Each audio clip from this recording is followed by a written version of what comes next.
Puncak Kehidupan. Bab 421. Alex melirik Emma dan berpikir, kebetulan sekali. Petik 1. Dia berjalan ke sofa dengan Dorothy di tangan dan membersihkan sofa dengan tisu sebelum berbalik ke arahnya. Ayo duduk di sini, istriku. Tuan Hawk masih mengadakan pertemuan sekarang. Kita akan menunggu di sini sampai dia selesai, kita bisa menandatangani kontrak. Petik 2. Dorothy mengangguk dan duduk di sofa dengan sopan. Alex mengambil sebotol air dari tasnya dan membuka tutupnya sebelum menyerahkannya padanya. Keduanya bertindak seolah-olah tidak ada orang di sekitar, seolah-olah Emma dan Ethan hanyalah sebuah udara. Emma tidak bisa menahan amarahnya lagi. Dia berdiri dan mendekati keduanya. Dorothy, aku bertanya padamu. Apakah kamu tuli? Untuk apa kontrakmu di sini? Siapa yang menyuruhmu datang ke sini untuk menandatangani kontrak? Dorothy meneguk air dan menyerahkan botol itu kepada Alex. Apakah kamu ingin juga? Tentu. Alex meletakkan bibirnya di tempat bibir Dorothy berada di botol dan minum air juga. Emma marah. Dia merasa ada sesuatu yang tidak beres. Essex Construction telah mencoba mendapatkan proyek dengan South Kali Structure untuk waktu yang lama. Satu-satunya saingan mereka saat itu adalah Stoneworks, tetapi Dorothy harus muncul entah dari mana saat mereka akan menandatangani kontrak. Ini hanya menegangkan. Hei, jangan berani-beraninya kamu terlalu percaya diri, Dorothy. Apakah kamu tahu di mana kita berada sekarang? Teriak Emma. Dorothy melirik Emma. Kurasa kontrak yang kita tanda tangani tidak ada hubungannya denganmu, Emma. Emma tertawa dingin. Benar-benar sekarang. Aku ingin mengatakan sebaliknya. Apakah kamu tahu siapa pemuda tampan ini? Dia menunjuk ke arah Ethan. Ethan, di sisi lain, matanya terpaku pada Dorothy. Dibandingkan dengan Emma, Dorothy jauh lebih cantik. Karena statusnya, Ethan telah melihat banyak wanita dalam hidupnya, namun Dorothy sangat halus sehingga dia tidak bisa mempercayai matanya. Namun, kecantikan itu sudah menikah. Melihat Alex, Ethan merasa bahwa dia bisa memenangkannya dalam segala aspek apapun dengan mudah. Alex hanyalah sesosok sampah yang ditanam di sebelah bunga, Dorothy. Siapa itu? Pacarmu, kata Dorothy dengan tenang. Emma menghadapkan hidungnya ke udara. Bingo, dia pacarku, Ethan Hawke. Apa kau tahu siapa dia? Dorothy menjawab, oh, dia memiliki nama belakang yang sama. Jangan bilang dia putra Tuan Hawke. Emma tampak sangat angkuh. Itu benar, dia adalah putra Tuan Hawke. Ethan adalah pewaris muda untuk South Kali Structures. Aku akan memberitahumu apa, Dorothy. Tidak peduli kontrak apa yang kamu tanda tangani hari ini, aku tidak akan membiarkan Anda. Dorothy terkejut. Apa, kamu kenal dengan pewaris muda dari South Kali Structures? Sial, kamu punya peningkatan. Jadi kamu mengatakan bahwa kamu telah menyelesaikan kontrak dengan South Kali Structures. Tepat sekali, jadi kamu tahu tempatmu. Kenapa kamu tidak pergi saja? Apakah kamu benar-benar ingin mempermalukan diri sendiri? Kita di sini untuk mendapatkan kontrak. Tentu saja kita akan pergi setelah kita melakukannya. Dorothy tetap tenang. Kontrak apa? Aku katakan bahwa ini adalah perusahaan pacarku. Tidak peduli kontrak apa itu tidak valid. Emma berkata sambil berpegangan pada Ethan. Sayang, tolong buang mereka. Aku kesal hanya dengan melihat wajah mereka. Dia mengatakan, sayang, begitu sengau sehingga Alex tidak bisa menahan diri untuk tidak merasakan bulu di kulitnya berdiri. Keterampilan apa? Meskipun Ethan tidak ingin membuang Dorothy karena penampilannya, Emma sudah mengajukan permintaan seperti itu. Karena dia baru saja berhubungan dengannya, dia harus mengambil tindakan. Pergi saja, South Kali Structure tidak akan bekerja sama denganmu. Kontrak apapun tidak akan valid mulai sekarang. Namun, Alex dan Dorothy sudah mengetahui identitasnya jauh sebelum mereka tiba di kantor. Bab 422. Keduanya tetap duduk, mengabaikan setiap kata yang diucapkan Ethan. Ethan mengerutkan alisnya dan ekspresinya berubah dingin. Hei, kalian berdua. Aku meminta dengan baik agar kamu pergi. Aku katakan bahwa South Kali Structure tidak akan lagi bekerja denganmu. Petik 2. Emma tersenyum cerah, masih bertingkah angkuh seperti biasanya. Apakah kamu mendengar itu? Kenapa kamu masih di sini? Apa kamu benar-benar tidak tahu malu? Oh, Benar, aku mendengar kalian mengubah nama perusahaan menjadi seperti Dorothy Alex Constructions dan tidak memiliki modal kerja, jadi itu berarti kamu akan bangkrut jika tidak menghasilkan uang. Hei pecundang, Rockefeller, kamu sebaiknya menyelesaikan hubungan dengan dia selagi kamu masih bisa. Kenapa kamu tidak bekerja sebagai budakku saja? Aku mungkin mengasihanimu jika aku dalam suasana hati yang baik. Alex menjawab dengan tenang, aku pikir masih terlalu dini untuk mengatakan siapa yang akan dikasihani pada akhirnya. Petik 2. Dia kemudian menoleh ke Ethan. Ethan Hawke, kan? Kamu belum bertanggung jawab atas South Kali Structures. Mari kita tunggu sampai ayahmu datang. Hanya dia yang memiliki suara dalam hal ini. Ethan sangat marah. Beraninya kau mengatakan padaku seperti itu. Jika kamu bersikeras untuk tinggal, aku akan meminta penjaga mengusir kalian berdua. Setelah itu, dia memanggil tim keamanan dan setidaknya 6 penjaga bergegas ke ruang tunggu. Pemimpin tim segera menyapa Ethan dengan hormat. Tuan Muda Hawke, apa yang kamu butuhkan? Keinginanmu adalah perintah kami. Ethan menunjuk ke arah Alex. Buang bajingan ini keluar. Menunjuk ke Dorothy selanjutnya, dia berkata, antar wanita ini keluar juga. Dia masih tahu bagaimana menjadi pria terhormat terhadap wanita di saat-saat seperti itu. Oleh karena itu, dia memberikan perintah terpisah kepada penjaga untuk keduanya. Para penjaga menanggapi dengan antusias dan siap untuk mengusir pasangan itu. Berhenti. Tiba-tiba, seseorang berteriak pada mereka. Itu adalah pria parubaya yang tampak cukup keras. Dia sedang berjalan ke arah mereka. Mengikuti di belakangnya adalah seorang wanita yang mengenakan seragam standar yang terlihat seperti seorang profesional. Setibanya mereka, para penjaga menjadi ketakutan. Mereka menghentikan apa yang mereka lakukan dan membungkuk hormat. CEO Hawke. Pria ini adalah CEO South Kali Structures, Thomas Hawke. Ethan menghampirinya dan berkata, ayah, pertemuanmu sudah selesai. Thomas menyipitkan matanya. Apa yang kamu lakukan di sini? Ethan menjawab, ayah, izinkan aku memperkenalkanmu kepada seseorang. Ini Emma Essex, pacarku, yang aku bicarakan kemarin. Dia dari Essex Constructions. Bukankah kita memiliki proyek yang membutuhkan pemasok? Ayo tanda tangani kontrak dengan Essex Constructions dan bekerja sama sebagai sebuah keluarga. Emma mendekati Thomas dan menyapanya dengan senyum lembut dan perilaku elegan. Halo, Tuan Hawke, aku Emma. Aku tidak berharap Anda terlihat sangat muda. Aku mengira Anda adalah saudara laki-laki Ethan jika aku tidak tahu. Dia mencoba yang terbaik untuk mendapatkan sisi baiknya saat senyumnya tumbuh lebih cerah dan lebih manis. Namun, Thomas tetap tanpa ekspresi ke arahnya. Betulkah? Kemampuan Emma terbatas, dia tidak bisa membaca ruangan sama sekali. Dia bahkan tidak tahu bahwa Thomas terganggu. Dia terus tersenyum manis. Iya, kamu terlihat sangat muda dan tampan. Jika kita berjalan bersebelahan, orang mungkin mengira kita adalah pasangan. Alex tidak bisa menahan tawa. Thomas tampak sangat kesal. Dia menembakkan tatapan kotor pada Ethan. Bagaimana kamu bisa menjadi orang bodoh seperti itu? Apakah kamu buta? Dia menekan amarahnya dan mengabaikannya, berbalik ke arah Alex dan Dorothy sebagai gantinya. Kalian Tuan dan Nyonya Rockefeller dari Dorothy, Alex Constructions. Alex mengangguk. Aku Alex Rockefeller dan ini istriku, Dorothy Essex. Thomas tersenyum. Maaf terlambat, pertemuanku sedikit tertunda. Ayo, mari kita pergi ke kantorku. Aku sudah menyiapkan kontraknya. Bab 423. Mata Emma melebar tak percaya saat melihat Alex dan Dorothy masuk ke kantor Thomas. Dia segera menoleh ke Ethan. Sayang, apa yang terjadi? Kontrak apa yang ditandatangani ayahmu dengan Dorothy? Ethan menggelengkan kepalanya. Aku juga tidak yakin. Aku tidak begitu paham dengan cara kerja di perusahaan ayah.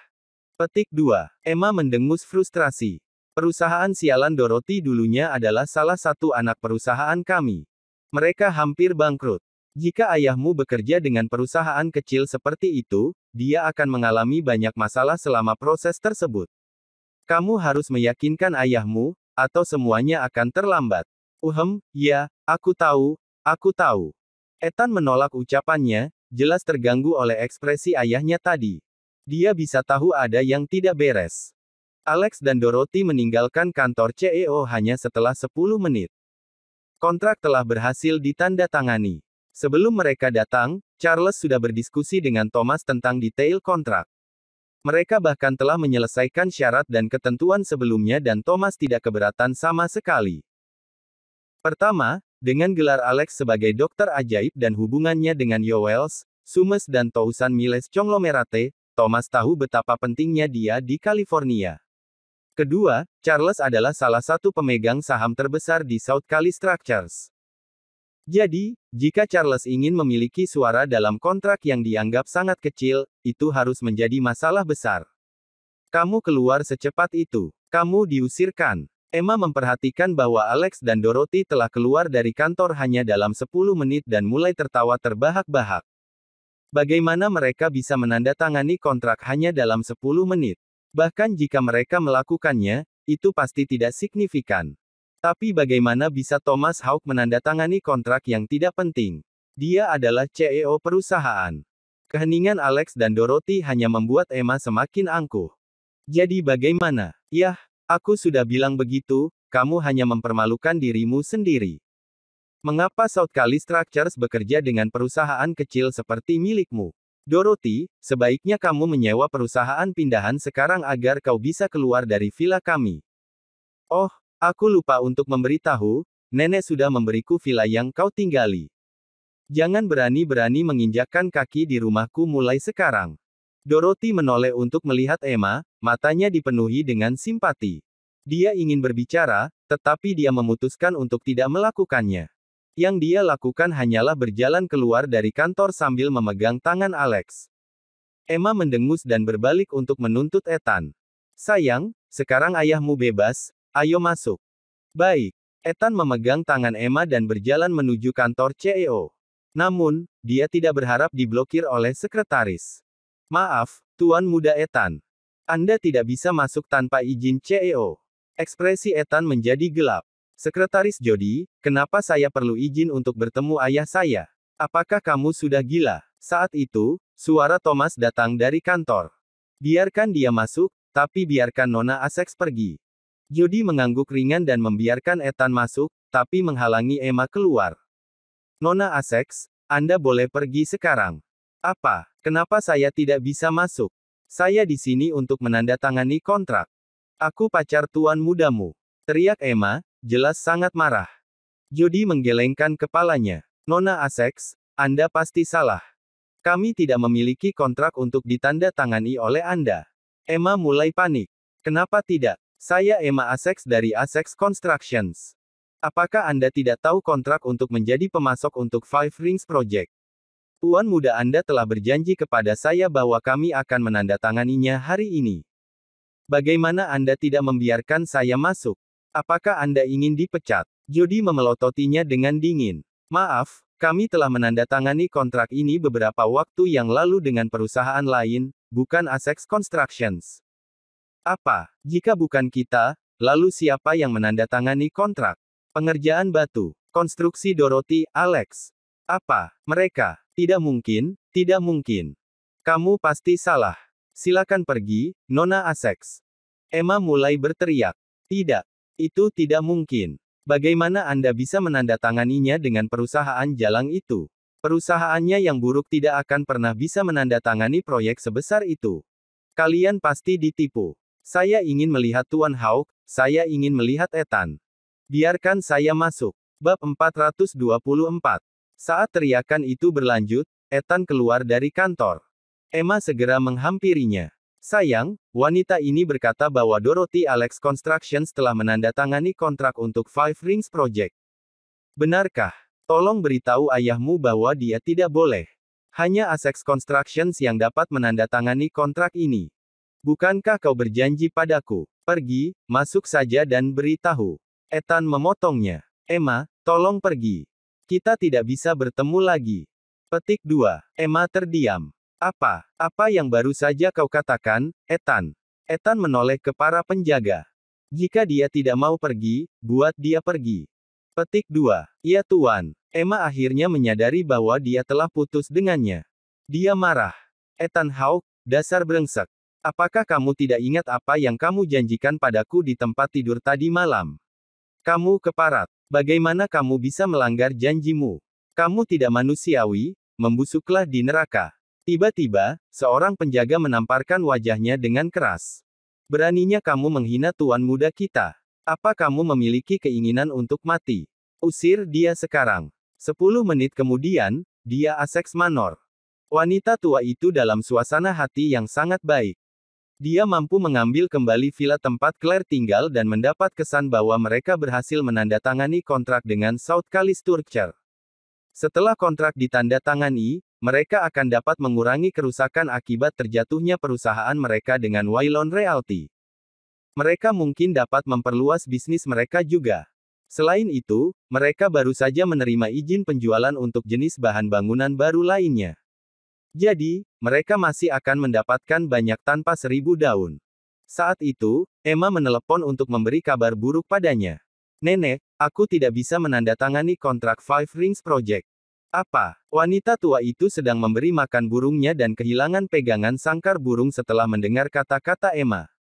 Apa yang terjadi? Mengapa Anda tidak bisa menandatanganinya? Bukankah itu diatur dalam batu? Dorothy itu menandatanganinya sebelum aku bisa. Wanita tua itu menjerit dan pingsan karena shock. Pada saat yang sama, Alex dan Dorothy mengendarai BMW M8-nya kembali ke kantornya. Dia kemudian pergi ke Essex Villa untuk menjemput Beatrice dan Claire dan menuju pusat realty yang menjual villa di area tertentu. Claire terjaga sepanjang malam mencari tempat yang bagus untuk ditinggali. Dia akhirnya menemukan satu di dekat pelabuhan Sena di City West, California. Di sebelah area itu ada taman hutan bintang 5 yang terkenal, Floresta. Dengan demikian, daerah yang menguntungkan memiliki lingkungan yang cukup tenang. Mata Claire merah karena kurang tidur. Meskipun demikian, dia sangat energik. Dia hanya ingin segera menuju pusat realty pelabuhan Sena. Mata Claire berkilauan dengan kegembiraan saat dia melihat model villa. Beatrice juga sangat menyukai desainnya. Mereka kembali ke aula utama untuk melihat villa mana yang paling mereka sukai. Tiba-tiba, sebuah suara memanggil mereka. Hei, apakah itu kamu, Claire Essex? Jadi kamu di sini bersama menantumu untuk melihat model villa. Bisakah menantumu membeli model sebesar itu? Itu adalah tetangga lama Claire, orang yang dia temui di bank ketika menyetorkan cek. Di sebelah tetangga lamanya adalah pasangan muda. Pria itu jelas menantunya. Bab 425. Claire membenci keluarga ini. Dia membenci wanita itu, terutama Nyonya White, karena dia selalu membual tentang menantunya sampai-sampai itu menjadi sangat menjengkelkan. Claire mendecakkan lidahnya karena frustasi. Apa yang kalian lakukan di sini? Nyonya Putih terkekeh. Aku di sini untuk mencari tempat yang bagus untuk membeli, apalagi. Oh, apakah kamu berpikir aku di sini hanya untuk berbelanja sepertimu? Beatrice mendengus. Bagaimana kamu tahu jika kita mampu membeli sebuah villa atau tidak? Nyonya White tertawa lebih keras. Tentu saja aku tahu, bagaimanapun juga kita adalah tetangga. Bagaimana aku tidak tahu? Aku mendengar bahwa villa kamu akan diambil oleh Essex, itulah sebabnya kamu membutuhkan tempat baru segera. Tapi tahukah kalian kalau villa di pelabuhan Sena harganya lebih dari 10 juta? Tidak sembarang orang bisa membeli villa di kawasan ini, loh. Tidak mungkin kamu bisa menggunakan cek palsu 20 juta dolar di sini, menantu Nyonya White bertanya, cek palsu 20 juta dolar. Dia terkekeh dan menunjuk Alex. Itu menantu Claire. Dia telah memberi ibu mertuanya cek palsu beberapa waktu yang lalu. Dan nak, izinkan aku memberitahumu, ketika dia membawanya ke bank, mereka mengatakan kepadanya bahwa itu palsu. Ya Tuhan, perutku sakit karena semua tertawa itu. Alex berkata dengan tenang, kalau begitu kamu harus tenang. Ibu tua, kamu menderita diabetes dan tekanan darah tinggi. Jangan mati karena tertawa terlalu keras. Putri Nyonya White berteriak. Beraninya kau berbicara seperti itu pada ibuku. Alex menjawab, saya hanya menyatakan fakta. Alex memutuskan untuk tidak membuang energi lain untuk keluarga ini. Dia menoleh ke pramuniaga yang mengikuti mereka saat mereka melihat-lihat. Tunjukkan kami ke villa untuk dijual. Tahan. Nyonya White mendekati pramuniaga. Nona muda, jika kamu ingin mendapatkan komisi, sebaiknya kamu membantu orang lain. Tidak mungkin mereka mampu membeli villa di sini. Kenapa kamu tidak membantu kami? Kamu dapat memberi kami pengenalan singkat tentang villa-villa di sini, kami mungkin akan membelinya hari ini. Suara Claire dingin. Kamu, apakah kamu bahkan punya uang? Nyonya White menjawab, kenapa aku tidak? Aku mungkin tidak punya uang, tapi menantuku punya, tidak seperti orang lain yang aku kenal. Aku mendengar bahwa dia belum mendapatkan 1 sen pun selama setahun terakhir, kan? Dan bukankah dia bahkan harus berlutut di depan ibu mertuanya untuk mendapatkan makanan? Oh, dan bukankah dia berjuang untuk membayar biaya properti beberapa hari yang lalu? Hah, namun kamu masih di sini untuk berbelanja. Berharaplah. Dia menoleh ke Pramuniaga lagi. Datang. Di Pramuniaga memelototi Alex dan yang lainnya dengan jijik sebelum bergegas menuju keluarga lain tanpa sepatah kata pun. Claire sangat marah hingga dimulai menginjak tanah. Alex tidak bisa menahan tawa. Mengapa kamu marah pada pasien diabetes? Beatrice bertanya, dia menyebutmu pecundang, bahwa kamu mengandalkan wanita. Apakah kamu tidak marah? Alex menggelengkan kepalanya. Dia tidak lebih dari hama yang tidak berarti bagiku. Kenapa aku harus marah? Lalu apakah itu berarti kamu pikir aku juga hama yang tidak penting? Kamu tidak pernah membela diri ketika aku meneriakimu. Alex memutuskan untuk tidak berbohong. Jika kamu bukan saudara perempuan Dorothy, kamu akan lebih tidak berarti daripada hama. Beatrice hampir meledak. Menembaknya dengan tatapan kotor, dia memutuskan bahwa dia akan mengosongkan dompetnya nanti. Alex, di sisi lain, memanggil pramuniaga lain. Lagi pula, ada banyak dari mereka yang bekerja di pusat. Namun, ketika salah satu dari mereka datang, Alex membeku. Aku mengenalnya. Priscilla Paitas. Mengapa kamu bekerja di sini sebagai seorang pramuniaga? Beatrice bertanya, jelas terkejut. Bagaimanapun, mereka belajar di universitas yang sama. Dengan gelar mereka sebagai salah satu gadis tercantik di universitas dan anggota Devil Coven, mereka cukup populer di kampus. Karena itu, keduanya sangat akrab satu sama lain. Priscilla mengenakan seragam standar, tampak lebih dewasa dari biasanya. Karena wajahnya yang seperti boneka, ini adalah tampilan baru yang segar untuknya. Saudara Alex, Beatrice, sungguh kebetulan. Aku memutuskan untuk bekerja paruh waktu di sini selama liburan. Priscilla memutuskan untuk menyapa Alex sebelum menyapa Beatrice. Michelle telah menyebutkan banyak hal tentang Alex di masa lalu. Jadi, dia tahu untuk apa darahnya digunakan juga. Setelah penjelasan singkat, mereka mengerti alasan dia bekerja di sana. Priscilla berasal dari keluarga biasa-biasa saja. Salah satu sepupunya bekerja di perusahaan realty dan menyarankan agar dia bekerja paruh waktu di sana. Jika dia berhasil menjual villa, dia bisa mendapatkan komisi yang cukup banyak. Apakah kamu di sini untuk membeli properti? Villa-villa di sini sangat mahal, tahu? Priscilla tersenyum sambil menjulurkan lidahnya dengan nakal. Mari kita lihat villa-villa itu. Claire menunjuk ke salah satu model yang sepertinya ditempatkan di dekat sungai. Baik. Bersambung.